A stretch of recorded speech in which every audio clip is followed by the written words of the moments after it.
Hello there, and welcome back to my podcast of the script to my TV hit show, Chrysalis, The Family Adventures. Because of technical difficulties, of which there are many, I am restarting the reading of this podcast of Episode 1. To briefly synopsis, in Episode 1, Meet the Family, Joey and his wife Giselle greet each other upon his entry. Each, particularly Joey, complaining about their day, informing her of his getting a message about their son Josh's delinquency, a complaint about the school, a demand for a beer, and a litany of complaints about the left and his auto repair shop client's inability to drive. In walks their daughter Samantha, who tries to get the latest iPhone out of Giselle, and pouts when Giselle won't relent. In walks Josh, who, being confronted about his delinquency, says it's made up, but Giselle catches his lie by suggesting meeting with the principal. Joey's father, Mike, drops in, and after upsetting Joey by asking what's for dinner, the two of them go at one of their progressive Democrat versus pro-Trump Republican arguments, disputing their versions of news. A stormy dinner begins as Samantha continues her pouting and Giselle has to force Josh to come down. Joey rants for his wife to get him a beer, which she refuses. The kids text during dinner, Samantha complaining about her home life to her friend, Josh asking his friend to unhack his altering of school records, which Joey catches, seizing his phone, hoping to find more bad on it while blaming the liberal school system. And now, without further ado, let's hear Episode 1, Meet the Family. Fade in. Caption. And now welcome to the incredible new series. Large caption across the screen in moving montages displaying various colorful scenes of chrysalises in more or less graduating stages of development into butterflies, accompanied by appropriate music that eventually morphs into a very large, colorful, and artistically designed display of the word Chrysalis, followed after by the family adventure, open parentheses, S, close parentheses. Internal, the house, living room, day. A simple yet home-like room, not too big yet comfortably spacey, with a nice couch and a couple of comfortable armchairs, the one on the right revealing a lot of wear and tear underneath the padding. There is a main door right behind this set, facing the chairs, and another door on the right, which suddenly opens, and in walks Joey. He is a medium sturdy build, with a work gut beer belly, and a very close crop of graying blonde hair. He looks around as Giselle enters from the other side. She also looks of sturdy build, with a perm to her medium-length hair. Giselle, warmly, with arms open, smiling wryly. Hiya, Joey. How was your day? Joey. Hey, Giselle. Lousy. Giselle. Well, my day was lousy too. Joey. Well, nobody asked you. Did you get my message? Giselle. You mean about being late at work? Joey. Irritated. Why would I be asking about that when I'm already home? Sits in the chair with wear and tear. Joey. No, I mean the message about Josh's delinquency. Giselle. Josh's delinquency? Joey. The kid didn't turn in his homework again. If you ask me, I think it's the school that's delinquent. Now get me a beer. Turns the remote on the TV. Giselle. Please. Joey gives her a dirty look. Joey. Never mind, I'll get it myself. How come you didn't get my message? Gets up and goes into the kitchen as Giselle follows him, checking her phone. Internal, kitchen, day. Giselle, looking at phone to herself. Oh, to Joey. You know, it would be nice if you said please and thank you. Joey, as he gets the beer. Please and thank you, stop bothering me. Internal, living room, day. Giselle, as they return to the living room and sit in the two chairs. What happened with Josh? Joey. How am I supposed to know? They just said he hasn't been showing up and never got in any of his assignments. Giselle.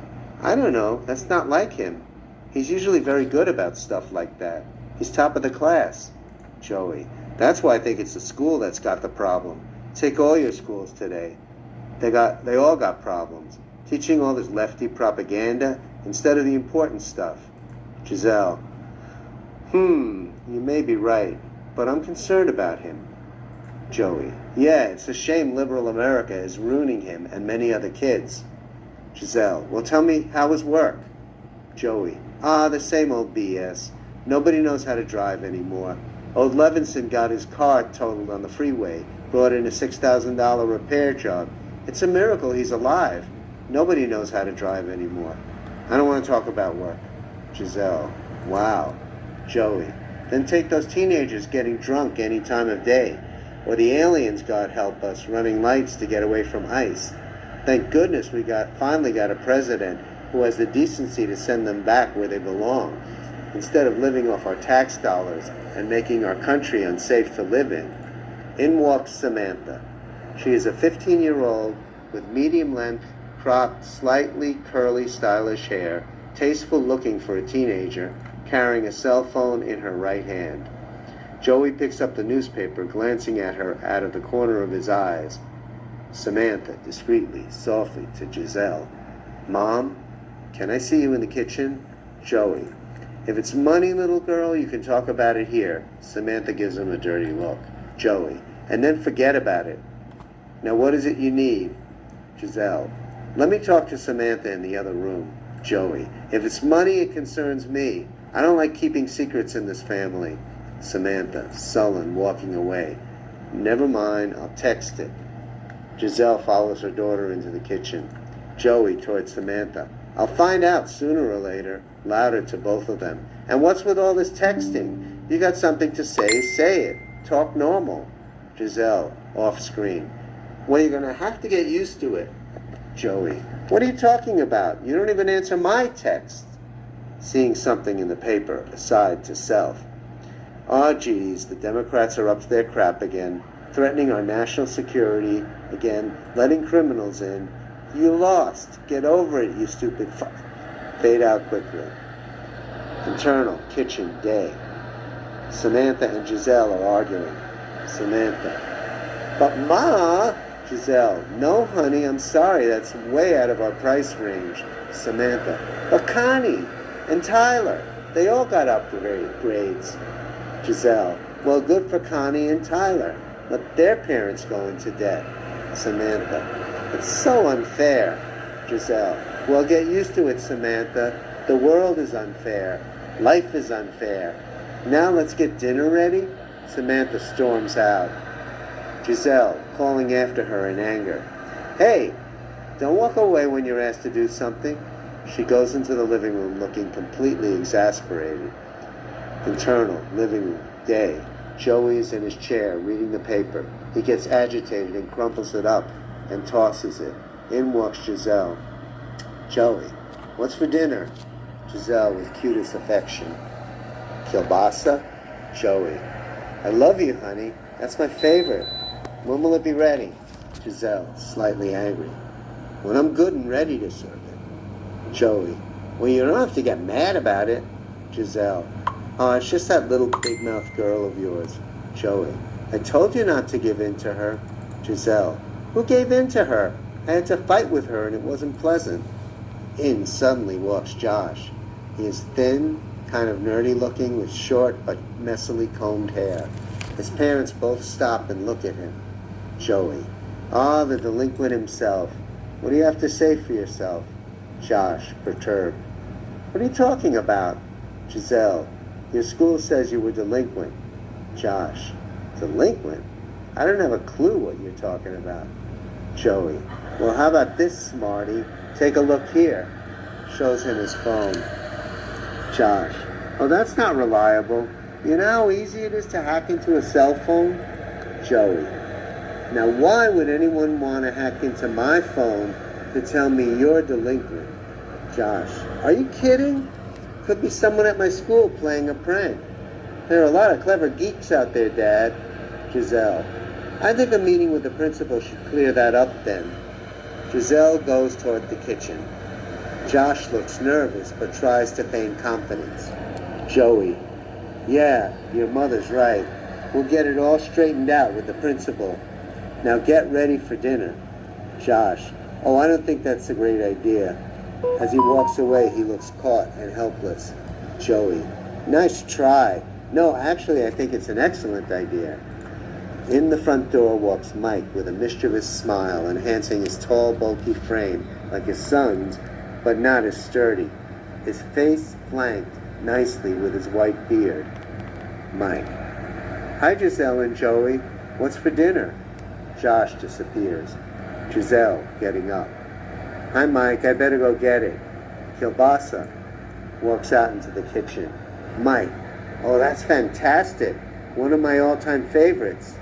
Joey, upset. Why must the first words out of your mouth every time you enter this house be about food? Mike, looking sarcastic and trying to change the subject. So did you happen to see the latest moronic salvo from your president? Joey, angry. Hey, this is my house. We don't talk like that about the greatest president we ever had. Mike, incredulous. Greatest president? Are you kidding? Joey, yeah, that's right. Greatest president. He got rid of all the dangerous aliens who don't belong here and gave all the work they were doing illegally back to real Americans. So now unemployment is the lowest it's ever been. Mike, I hate to burst your bubble, Joey interrupted. Then don't. Mike, first of all, Joey, he didn't get rid of the immigrants. He can't do that. Joey, what do you mean he can't? He can do anything he wants in this good old US of A. He's the president. Mike, second of all, the unemployment rate was already on the rise since Obama saved the country back in '09, and Joey interrupted. That's your liberal rewrite of history. Unemployment didn't start to go down till last year.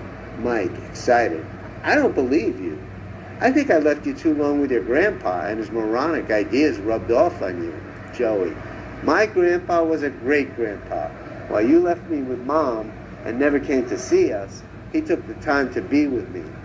Mike, suddenly tenderly sad. Yeah, you're right. I should have been there. So how was your day? Joey, now he gets around to it. It sucked. Nobody knows how to drive anymore. Mike, well, that's good for you, right? You get to make money. Joey, and pay higher taxes and gotta pay more to the workers. Mike, sarcastic. Oh, God forbid. Joey, and then listen to them complain. It's a thankless job. I'm counting the days to retirement. Mike, well, at least you have a job. I mean, a business that's not losing money. Joey, how can you lose money in auto repair? The way people drive nowadays, the only thing you can lose is sleep. Pause. And the kids are the worst. On their phones all the time. Even adults. What is it with people these days? You'd think we never existed without cell phones. Mike, well, I gotta agree with you there. In fact, I'm worried about Josh and Samantha. Joey, so what are you doing about it, Mr. All-Talk Professor? Mike, I don't know what to do about it. I guess I could talk to them. Joey, yeah, that would be nice for a change. This one's trying to hack his way through school, and that one's got her face in her phone all day. So I wonder she don't bump into things. Mike, Josh is hacking? Joey, the school sent us a notice. Mike, they actually caught him hacking? You mean corrupting files? Big time stuff like that? Joey, yeah, your grandson's all of a sudden a big shot. But I'm going to put an end to this before he gets his head blown off. Mike, do you always have to use such violent imagery? Joey, hey, I'm trying to protect the guy. He's probably already got himself in a lot of trouble. In walks Samantha with the kielbasa, followed by Giselle with the other dishes. Samantha, smiling and in a loud voice. Dinner's ready. Mike, smiling effusively. Wow, that looks so good. Joey, all right, control yourself. Giselle, placing the dishes on the table. Thank you, Mike, yelling upstairs. Josh, come on down for dinner. The four people present all sit down at the table. Joey to Samantha. Thanks for helping your mother. Giselle. It was either that or we weren't talking about anything she wanted. Samantha. You're still not talking to me about what I want. Giselle, what are you talking about? I let you chew my head off with your begging for your high-ticket items we can't afford. What do you think that was? Samantha, it's still unfair, because I didn't get anything I wanted. Giselle, no, it's very fair. You get an allowance, you work for it. Aside to Joey. Joey, help me out here. Samantha, what allowance? Giselle, yelling again, exasperated. Joey! Josh, come down here now. What is wrong with that kid? Samantha, yeah, you should make him work. Giselle, that's enough now, young lady. Joey, yeah, don't be giving your mother a hard time. Giselle, Joey, please don't help. Mike, trying to diffuse the tension. Hey, Samantha, how's my little girl? Joey, tenderly to Giselle. I love you, sweetheart. Samantha, indifferent and angry to Mike. Fine. Giselle gets up and goes upstairs.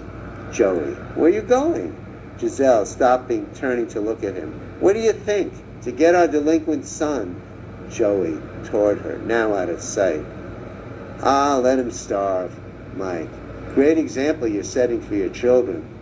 Joey, hey, why you always gotta pick on how I raise my kids? Yelling upstairs. Honey! Listening, then yelling. Get me a beer! Mike, I swear, just like your grandfather. Giselle comes down, followed by a very reluctant-looking Josh. Josh, I'm not hungry. Mike, hello, Josh. Joey, to Josh. Be quiet and eat the food your mother prepared. To Giselle, now get me a beer, honey. Giselle, get it yourself. I got Josh. Mike, to Joey. You're unbelievable. You just sit there like a king. Joey, that's right. That's how it should be. Samantha, go get me a beer. Samantha, no. Joey, no. Giselle, you're on your own with this one. Samantha, you guys are so mean. All I wanted was a little help to upgrade my phone so I could be normal like everyone else in school. Joey, you shouldn't be on your phone in school. Now will somebody get me a beer, please? Giselle, what, you suddenly become an amputee? You can't get your own freaking beer like a normal person? Mike, tired of this already. I'll get you a beer. Goes out to the kitchen. Giselle, now I see how you got that way. Spoiled too much by your father. Joey, that's not true. He wasn't even around. Giselle, then maybe it was your mom, though I really like her.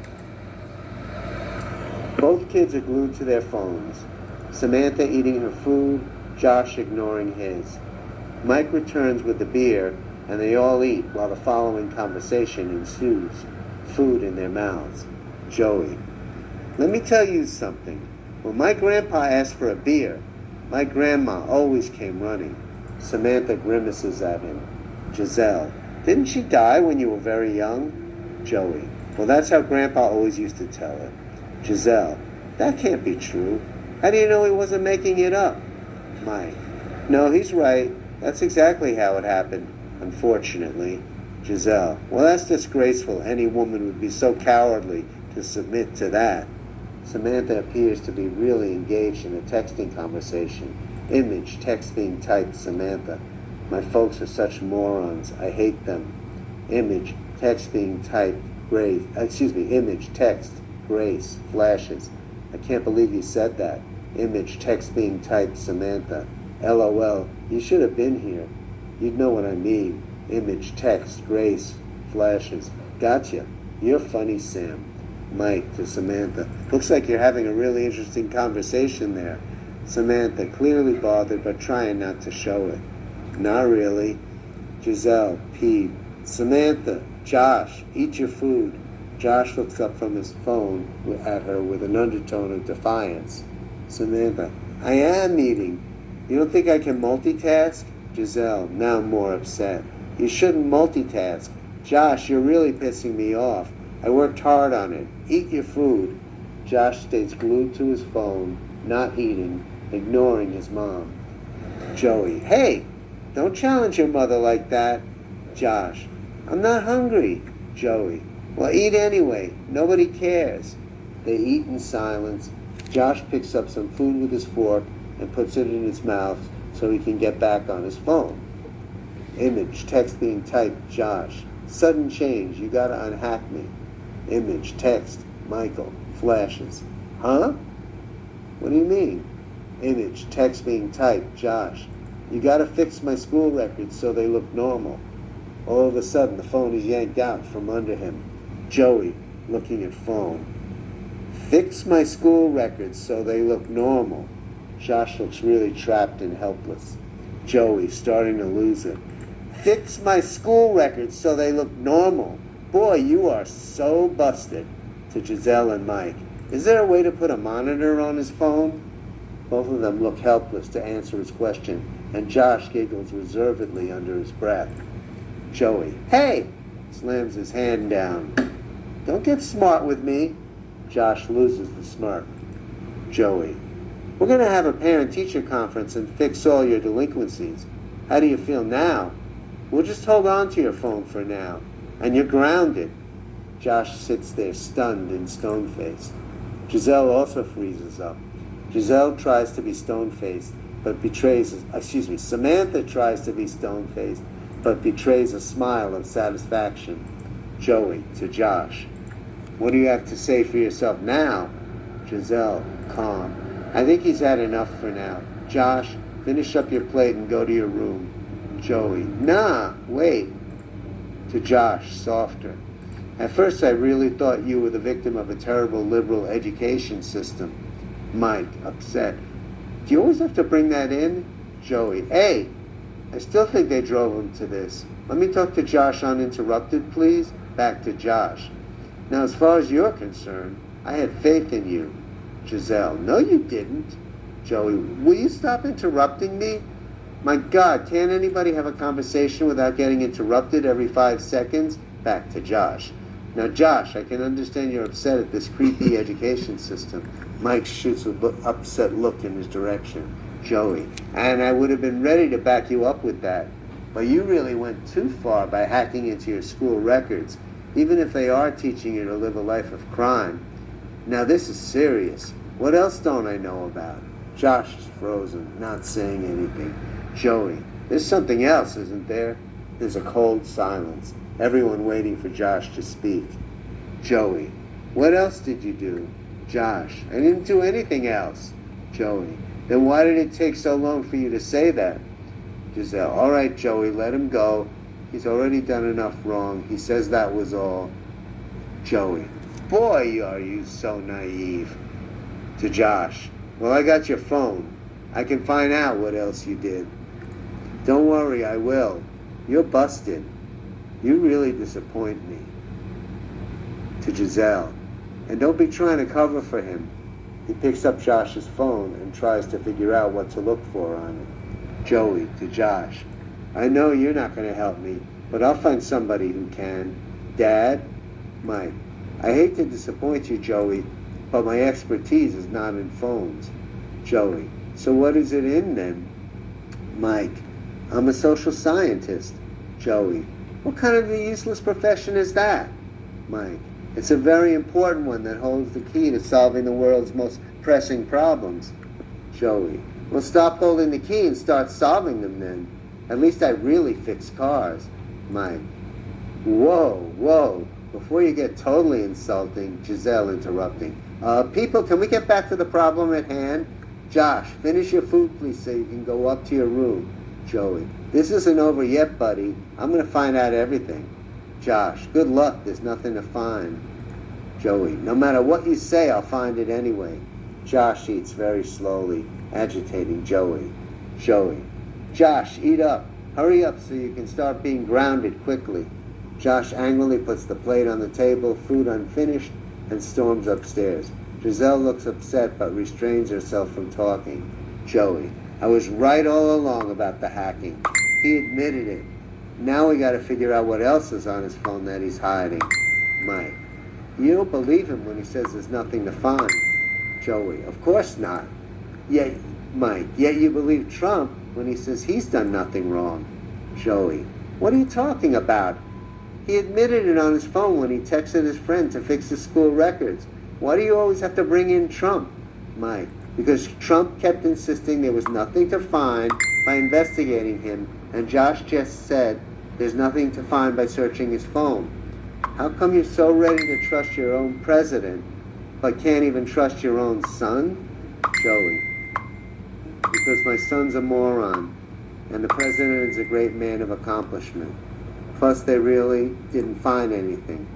No collusion, no obstruction. Mike. I don't believe you. Joey. And another thing, what made Josh a moron is this liberal leftist education system.